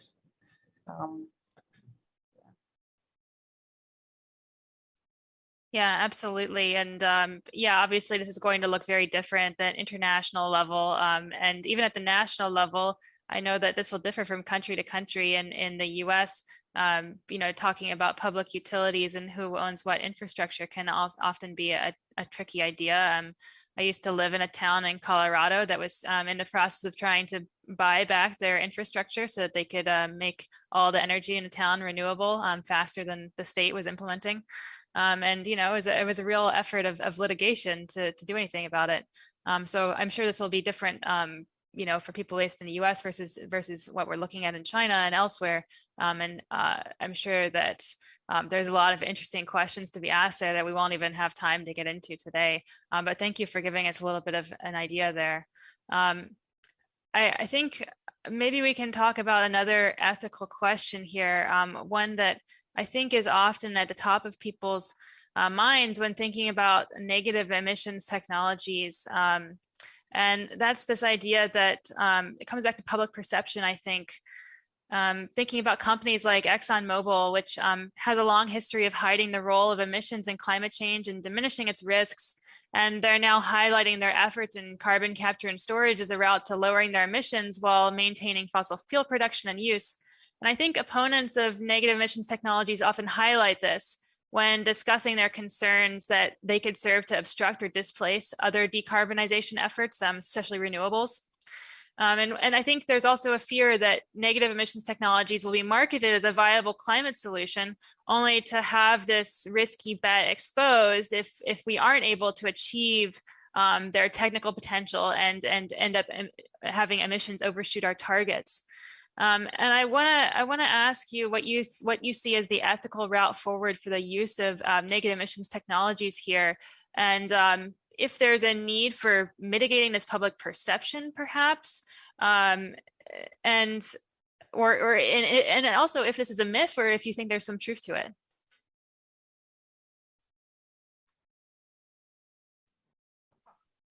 I'll just jump in because we talked about this a little bit the other day.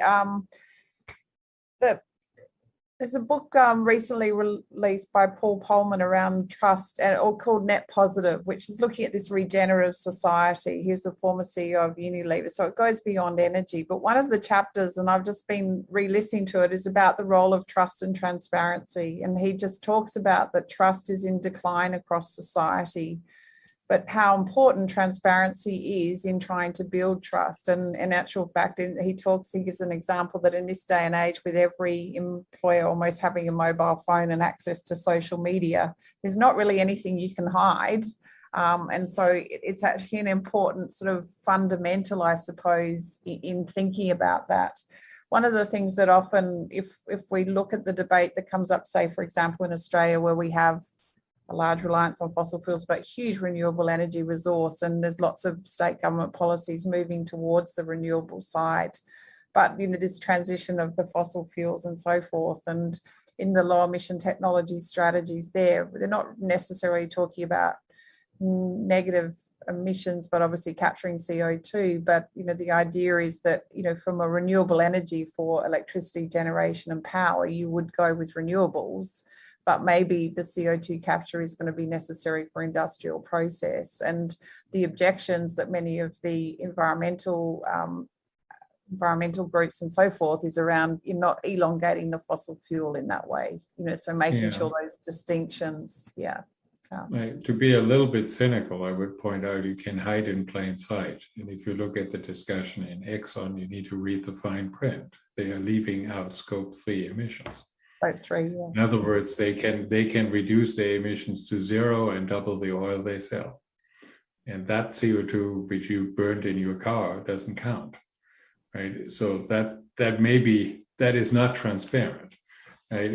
And I think we need to be more transparent and clear about it. The message I'm trying to put out, if you dig up a ton of carbon, you owe a ton of carbon removed permanently. And how you do that, I have very little concern. I'd be willing to say you can do anything you like. If you have a solar energy, fine. If you need to sequester and you have it, but you have to show, and I think this is where we have need to have the transparency. And I would like to do it all the way up front. I don't want to worry about a bakery at the end having consumed fuel and how much did they actually consume. I want to roll it up all the way back to the hole in the ground where the carbon came out. If you take out a ton, you have to put one back. And then Holly is absolutely right. We need to look at the societal aspect and say, we have, as societies, by the way, the rich societies, not the poor societies, we have in aggregate put out way more carbon than we are allowed to put out. And I made this example before. We effectively have a pizza party where 3 people ate 11 slices of the 12 and now tell the rest of them how to divide the rest. And we need to make sure that everybody has access to energy. And the countries who have used more and put more CO2 out owe the rest a removal of carbon. And we just need to be clear about that. And I think once you go about it this way, it doesn't become, oh, I have a permanent way of doing things.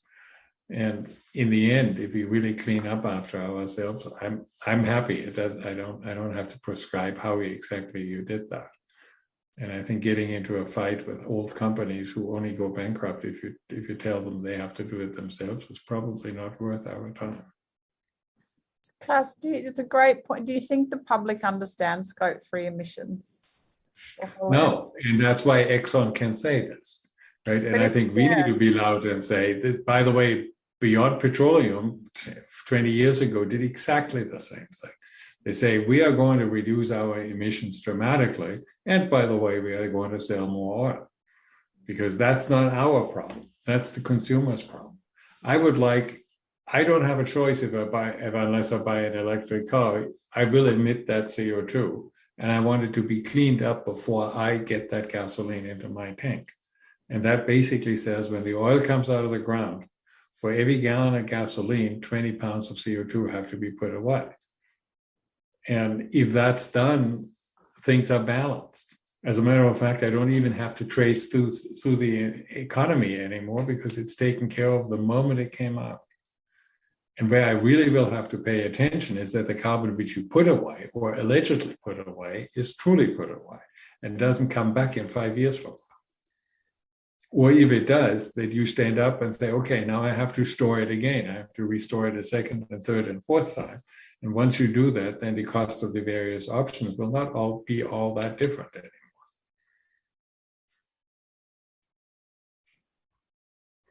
I just want to respond. Holly, I'm really interested, because then it is, what is the role of the consumer in this as well, isn't it, Klaus, in when we go to buy? The consumer can demand it. Yes. The consumer can demand it, and this is what the consumer by proxy through Stripe and Microsoft has done. And Microsoft is now tearing out its hair and say, well, these forests burn down and they are not permanent, which comes back to the government. Ultimately, you have to demand it. I think the waste management analogy, and it is an analogy, you can look at it from different perspectives. At the end of the day, it's just like sewage, right? And I don't have, or municipal waste, I don't have a choice to bury it in my backyard. And in the beginning, well-to-do people did clean it up themselves because they didn't want the stink. But in the end of the day, everybody had to chip in, and in the end, it needed to be regulated. And nobody would buy a house down nowadays in a rich country if it doesn't have some form of dealing with its sewage. But for a long time, this was a debatable proposition. Yeah, absolutely. I think this is a really interesting question. I think it kind of comes back to the question of carbon footprint, which is something that's been, pushed on to us, that makes it the consumer's responsibility to go buy a forest or what have you, and take care of ExxonMobil's Scope 3 emissions. And I'm willing to pay 50 cents more for the gallon of gasoline if it's cleaned up, and if it turns out now it's not competitive with my Tesla, which I unfortunately don't have. Well, then I'll buy the Tesla, right? And then Exxon can't sell oil, but it shouldn't be legal to sell a product like this, right? And say it's your problem to deal with it, because in a way I can't, right? If I take a shower and the CO2 gets into the atmosphere, I have no means of dealing with it. And yes, I can buy an offset, but why didn't that get done the moment the gas came out of the ground?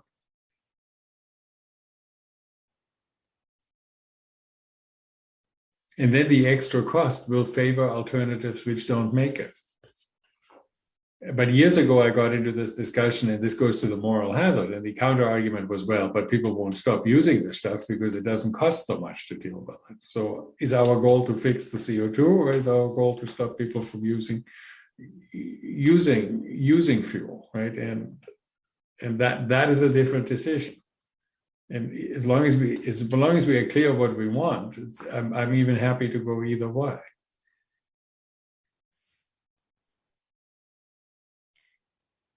Yeah, I think this comes back to one of the questions that I sort of had about negative emissions technologies. And I think this is sort of related to this, sort of related to some of the things we've talked about, their technical potential previously. But negative emissions technologies are costly. And it seems there's I want to ask if there's a role for them to play economically in terms of achieving net zero, or is their implementation going to depend on policy choices like implementation of a carbon tax, or to make them cost competitive? Or do you see them coming as like sort of a top-down policy from the government saying, we're going to clean up the emissions and we're going to take on the cost instead of instituting a carbon tax? And maybe this is more of an economically focused question than we can take on this panel, but I'm interested to see if you have any thoughts about how this might play out for the technology and how this might play out in terms of public perception. One of my former students, who is now working at a consulting firm, he and I wrote a paper arguing that if you come down the learning curve, for about $200 million of subsidy, you can figure out whether direct air capture is affordable or not. And the way we did this, we assumed that you come down a normal learning curve, a cost reduction curve. And we said, how big does it have to get? And I'll subsidize any price over $100 until we are there. And we found that number, if you were to do reverse auctions like you do in photovoltaics, you are talking on the order of a few $100 million, which is actually less than the Department of Energy in the US paid on fixing a single coal plant, right? So if it turns out the technology doesn't follow the learning curve, this is a very hard lesson to learn, and it's probably very much worth it to understand this is true. If, on the other hand, by the time you grew to megatons, have learned how to do this, at which point I can still make fizzy drinks out of the stuff, because that's sort of the scale at which we consume merchant CO2. If at that point we have gotten the price below $100, you can now start regulating it. But dealing with it, taking that externality and internalizing it will invariably raise cost, right? So unless somebody forces you to do that via regulations, which could say you must not do it, or if you do it, it costs this much. Right? Either way, you will force somebody's behavior. But if you don't do it, you will get some volunteers, and overall, we have not been very good in behavioral change entirely on a voluntary basis. If you look at it for the last, I remember when I was a kid, we needed to conserve energy, and we haven't done very well over the last 50, 60 years. Indeed. Yeah, Jingli, I feel like this one might be really in your wheelhouse. Can you speak to sort of what you've been looking at in China-based carbon capture and storage, subsidies, carbon pricing? What kind of mechanisms do you think are going to be used to implement it?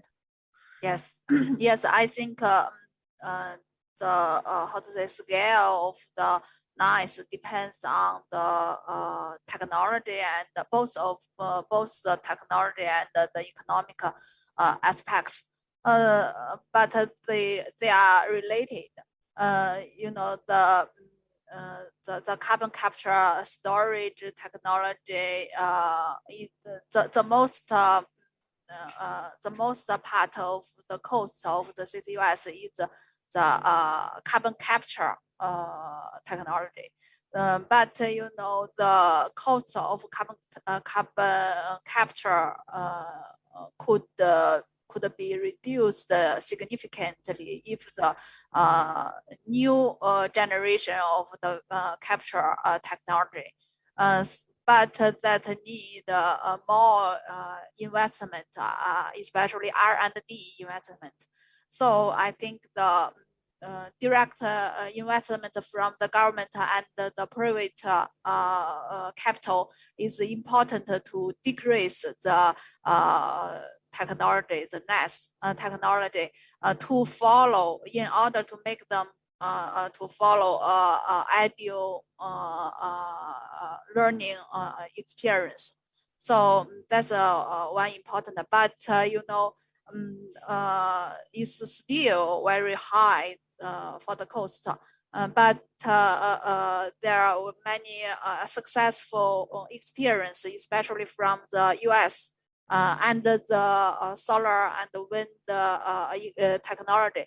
From the US, I want to say the 45Q credit law has already promote greatly the CCUS demonstration in the US.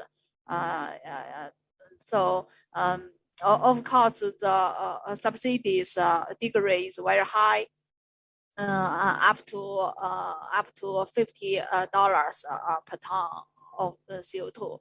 So I think if China and other countries can adopt similar subsidies policies, it can help to decrease the technology, the CCUS technology, and the BECCS and the DACCS technology cost.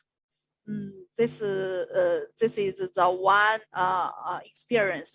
The other, as we know, the solar and the wind cost, electricity cost has been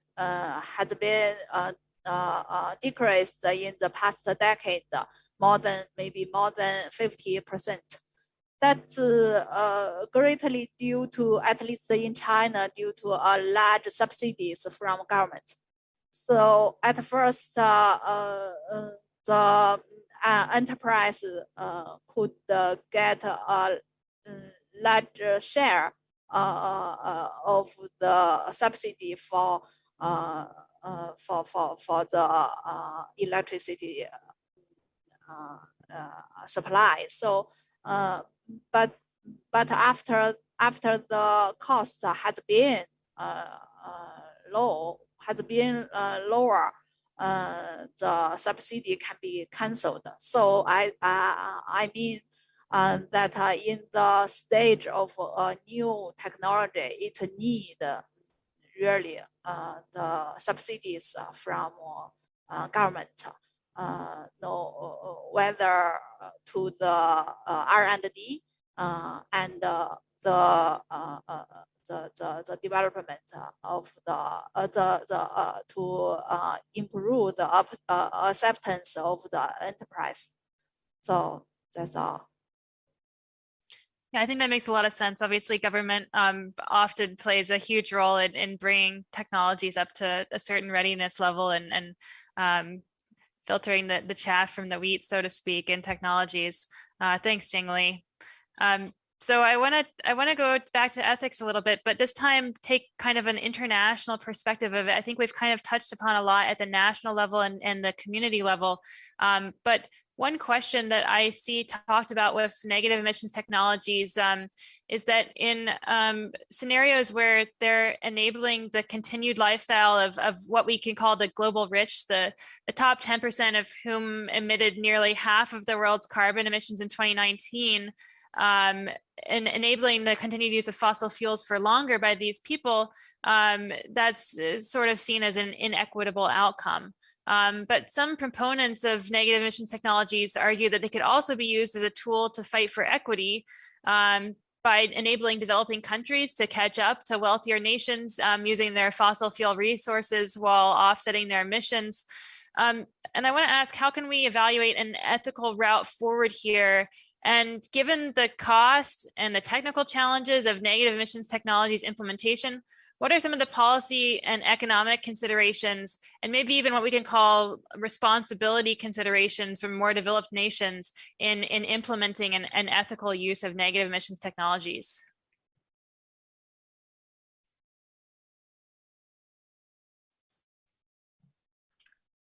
I mean, I touched on this a bit earlier, but I think that we have to separate out these scenarios that are generated using integrated assessment models that are solving for cost, and those might have some level of continued fossil fuels in them. I'm not actually sure. Obviously, there's hundreds of these scenarios. But if you look at, what countries are actually planning, most of their residual emissions are in agriculture and sometimes in industry. Those are kind of the two biggest sources. Then you get into transport and buildings and waste and so on. But so I think that's good, because I think agriculture is like a reasonable source of residual emissions if you try to apply an ethical lens to it. But really, I think that we'll need to have these specifications and norms around where residual emissions come from, understanding that countries are all in different situations with different geographical and socioeconomic characteristics still. And then we also need to think about having distinctions between luxury emissions and subsistence emissions, and sectoral breakdowns don't really capture those distinctions. And I'm not sure how those norms evolve. I mean, generally, a lot of the norms evolve from international institutions and NGOs that are working in this space. So they might end up weighing in here as well. But really, I mean, the route forward hinges on, to me, some of these questions about residual emissions.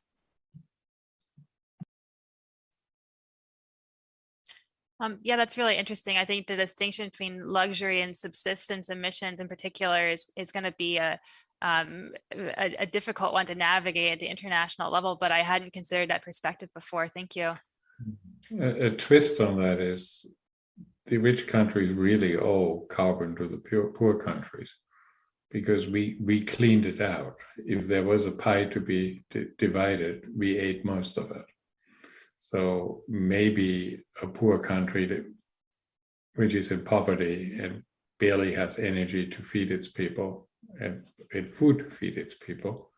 Maybe the rich countries have to say, for a while, we take on the CO2 removal, and net can do that because you are not tied to the location. So you can say, if you are a developing country in the Sahel or wherever people are poor, we can do it on your behalf.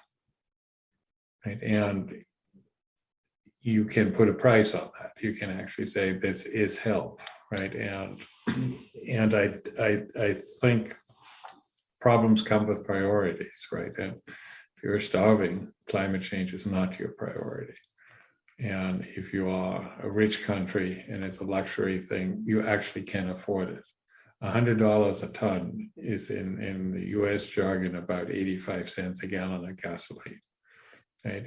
Or in metric units, it's about a little more than 20 cents it's about 20 cents a liter. That doesn't turn the economics upside down. Rich people can afford that. Right? They don't want to afford it. They will fight and push back. I get all of that. But from a financial perspective, it's not an existential crisis to rich countries, but it is an existential crisis to poor countries. And that there, I think, is a big ethical issue. And we have to allow that. But I made myself horribly unpopular in Johannesburg in 2001 when I said we can't really demand in a poor country that they run on solar panels and then be tourists on the beach and say, of course, we want a diesel engine because we want electricity at night.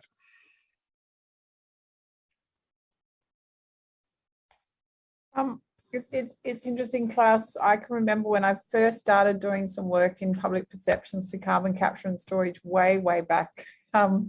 And we ran some workshops with different age groups and different interests. And at that stage, it was when CSIRO was setting up an energy transform flagship, and should they invest in carbon capture and storage as an R&D area, and so we did some focus groups. And one of the things that came through with them, there's probably over 100 people over these different series of evenings that we had, was their resounding, once they looked at the technology, back then and what it was setting out to do, was that, because we export and we had fossil fuels, that they felt we had a responsibility, you use the word responsibility, Kristina, to clean up the technologies for developing, to allow them to continue the use. And so that was sort of early days, I guess, in thinking about that. And when I think about what, just as people were talking there, since we have the IPCC and we have the UNFCCC set these global agreements, and the last one in Glasgow, there was a large, $130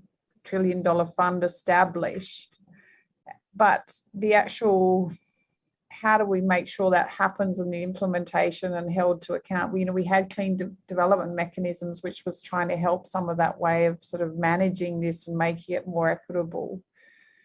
And so one thing, I guess, is this idea that so what is, and Holly, you mentioned institutions. So what is the institution that can do this and hold people to account, I think, is a really important question. And one thing that gave me a little bit of hope is this idea of not waiting 5 years, coming back within a year and sort of thinking, because, there was mission innovation, a large amount of money pledged, but actually not all of it's being given out. And so, we are failing in some of these ways around how that works. And I also remember and this idea, Klaus, that you were talking about, who's responsible and how do we allow someone from Bangladesh, it was actually in China at one of these CCUS Guangdong projects where they were launching some of their testing facility.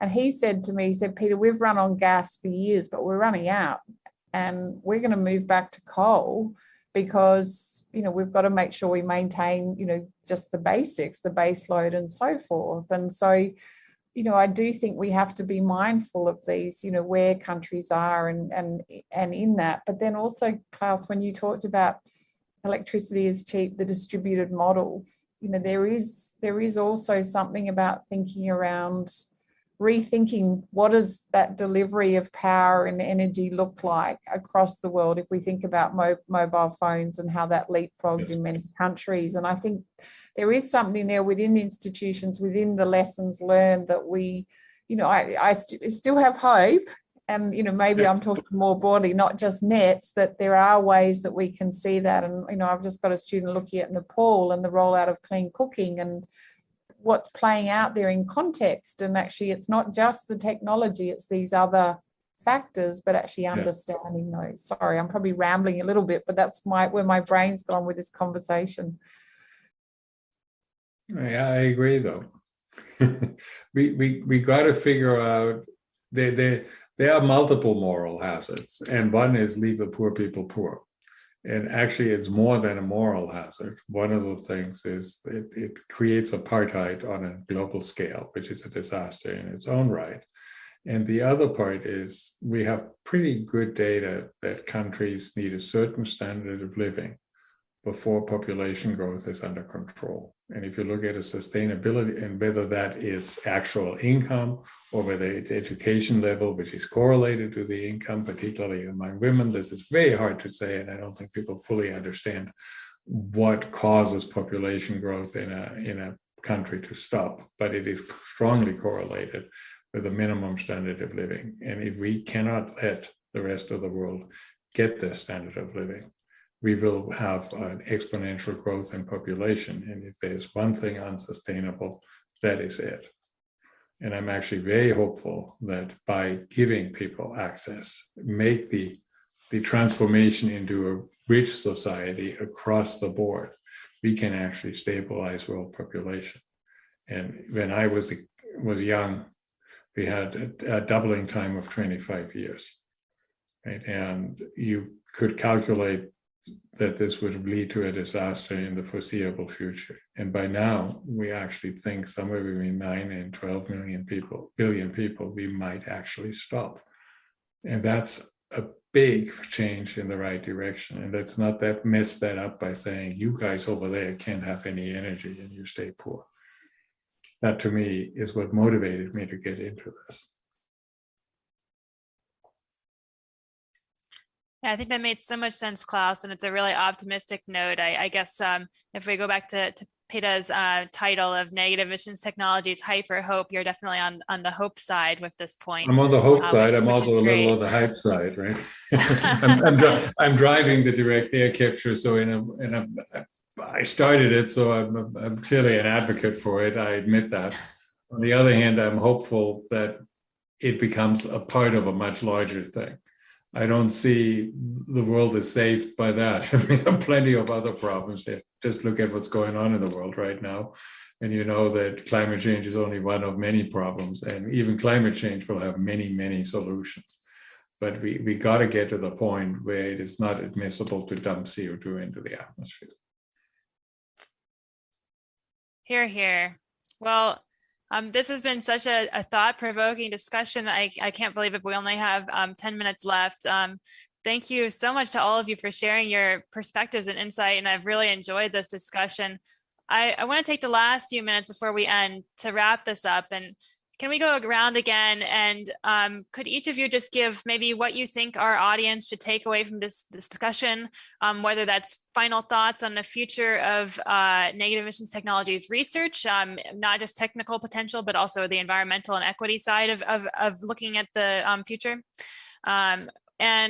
Or, it could be, what do you think is the biggest challenge facing negative emissions technologies? Or what do you think is their biggest uncertainty? Anything like that. I just want to have a nice little wrap up here before I have to really sadly end this conversation. Do we go in the order? So I go next first? Yeah, start us off, please. I don't know if there. One thing we didn't really get to, but I'm really interested to explore is, Holly, where you talked about, the permanent state of net zero, and I'm really interested to go away and find out more, and I might take that up because I think there is a really interesting discussion to be had there, which also I think ties into raising awareness of Scope 3 emissions more broadly. And, I am intrigued by what that looks like. But also, as we're reflecting, I think the role of institutions and government, if I look at one of the things that, when I'd go back to China, what they achieved through their renewable energy and, how much we can through setting goals and targets and so forth. And so somehow looking at the role of the UNFCCC and IPCC, it's very tricky, but I think, there is something in there in the sort of the space of those agreements, global agreements, regulations, and how that transcends, I think is going to be really important. And then, of course, you know, not forgetting that it's context specific and individuals. One thing I see in our research when we do comparisons across countries, for the most part, people respond quite similarly in what they want around safety and, you know, reasonable quality and those basic needs, I think. And so that is one part of the hope, but we also have to be mindful of those needs, that it is specific. I guess that's some of my thinking around this, and you know, the role of, I think, research and development, and actually seeing this, you know, the work that Klaus is describing, where we're seeing things come. I've heard about infinity trains recently, you know, from gravitation. We don't know what's around the corner, but I think we need to keep moving, you know, and exploring these options as well. Thank you. Thank you. Jingli, do you want to go next? Okay. Thank you. I'm how to say, I'm encouraging to hear so many viewpoints about the next technology. So I still want to conclude that basically we all agree that the negative emission technology is necessary to get net zero in the future, also corresponding to the Paris Agreement goal. So how to do it become an important question, and how to promote it is really important to apply it.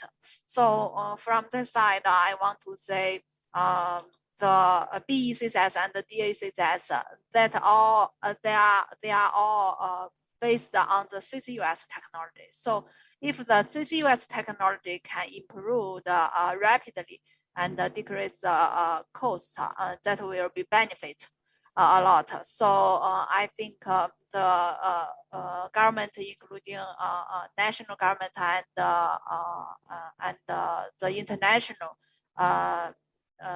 organizations should continue to push to advance the technology, the CCUS technology, including there are some easier actions to promote the CCUS technology.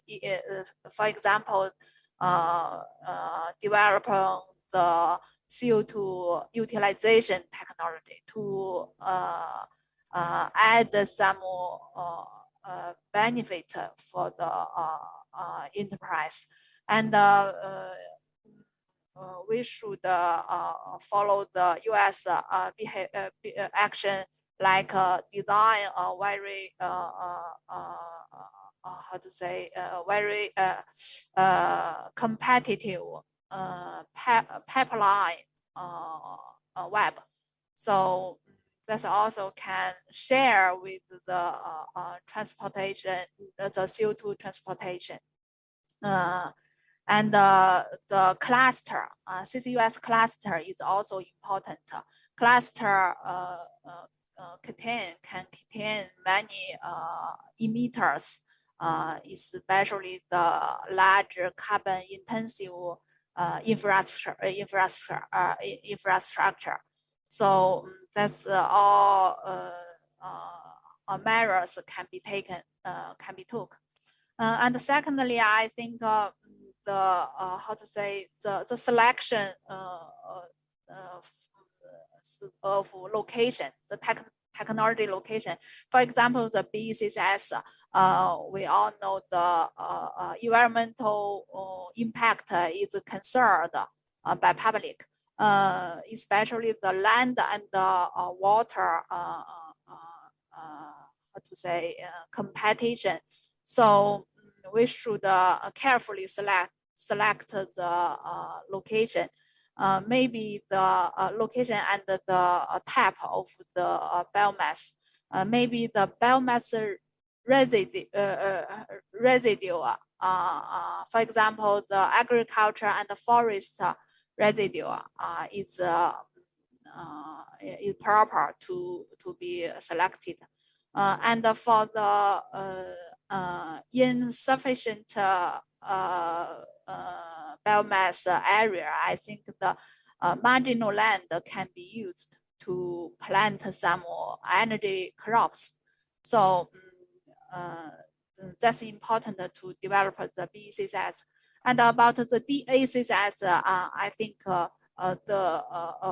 in addition to the high cost of the capture, air capture, but also the storage, the distance from the capture site to the storage site is also important. If the DACCS can be located in the near the storage, the suitable storage site, it can also save the CO2 transport cost. So that's also important. It should be considered in the future in the plan. And finally, I want to say, really the government subsidy, government policy encouragement from the government and the acceptance of the public is also important. So maybe we should combine different agents to discuss the development of the nets. Yes, that's all. Thanks so much, Jingli. That's great. And then just real quickly from Klaus and Holly. Okay. I think at some level, I'm an optimist that things can be done. I feel that we have two big drivers right now. One is climate change is starting to hurt, and therefore we are going to pay more and more attention to it. And that will lead to regulations, which ultimately will forbid the emissions of CO2. In parallel, renewable energy, although horribly intermittent, has become so cheap that it can actually enter into this discussion without having financial support anymore. And how these two things will interplay will change how the energy infrastructure will look like in the next 30, 40 years. And there's a huge, huge business involved. If you just ask how big is the energy infrastructure, there are trillions of dollars tied up in it. And if you say it's optimistic $30 per ton of CO2 to clean things up, we currently have a $1.2 trillion revenue market for all the players in there to make that happen. If somebody only gets 10%, this is still a monstrously large industry. And I do think you will see new industries being built around this in the next 30 years. Thanks so much, Klaus. Actually, I know we're at time, so I'll just thank you for the opportunity to be on this great panel. Well, Holly, I think you raised some really good points that we'll have to revisit in a future panel. This concept of perm net zero, as Peta mentioned. So, but thank you so much for joining us. I really appreciated all of your input and discussion. I think I learned a lot. I hope our audience did too, and I hope this conversation has sparked new ideas, not only for your listeners, but perhaps even for you all. And we'll go ahead and end the live stream now. So our next panel, which will discuss the role of behavioral change and unsustainable consumption in pathways to net zero, can get started. Thank you and goodbye. Nice to meet you all. Thank you. Thanks.